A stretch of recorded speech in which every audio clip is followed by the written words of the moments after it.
આપ જોઈ રહ્યા છો NN ન્યૂઝ. હું છું એન્કર અર્પિતા પટેલ. હવે જોઈએ અગત્યના સમાચાર. આજ રોજ ધોરાજી શહેર ખાતે સંગઠન પર્વ 2024 અંતર્ગત ધોરાજી શહેરમાં નવનિયુક્ત થયેલા વિવિધ બૂથ પ્રમુખોના નિવાસસ્થાને જઈ બૂથ પ્રમુખોનું સન્માન કરવામાં આવ્યું. આ તકે રાજકોટ જિલ્લા ભાજપના ઉપપ્રમુખ અને ધોરાજી શહેરના સહયોગથી શ્રી બિંદિયાબેન મકવાણા, ધોરાજી શહેર ભાજપના પ્રમુખ રાજુભાઈ બાલધા, મહામંત્રી કૌશિક વાગડિયા તેમજ નવનિયુક્ત બૂથ સમિતિના હોદ્દેદારશ્રીઓ, ભાઈઓ તથા બહેનો ઉપસ્થિત રહી સંગઠન મજબૂત બનાવવાના સંકલ્પ લીધા. Reporter Ashok Ratadiya, NN news, Jetpur. દર્શક મિત્રો, NN ન્યૂઝને લાઇક, શેર, સબસ્ક્રાઇબ કરો, બેલ આઇકન પ્રેસ કરો જેથી આપને નોટિફિકેશન્સ મળતી રહે.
વધારે બહેનો આગળ નીકળી ગઈ છે અને તમે જો કોંગ્રેસ વખતે બહેનોને બહાર નીકળવા જેવું નહોતું. ત્યારે તમે ખાલી આપણું નહીં પણ યુપીનું આ વખતનું રિઝલ્ટ ને એની પહેલાનું જોયું હોય ને તો બહેનો 6 વાગ્યા પછી બહાર ના નીકળે.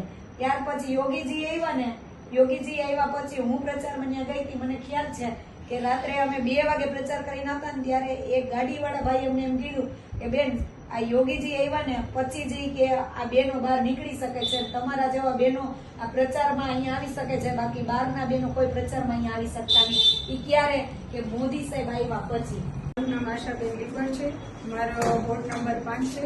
મારી બૂથની જવાબદારી 197 છે અને જિલ્લામાં પ્રદેશમાંથી મારા ઘરે આવે અને એમને મહિલા બૂથ બનાવવાની મને જવાબદારી આપી હતી. તો મેં બધા બહેનોને મળીને 11 બહેનોની બૂથ સમિતિ બનાવી છે અને સારું એવું વોટિંગ થાય 100% એવી હું જવાબદારી લઉં છું.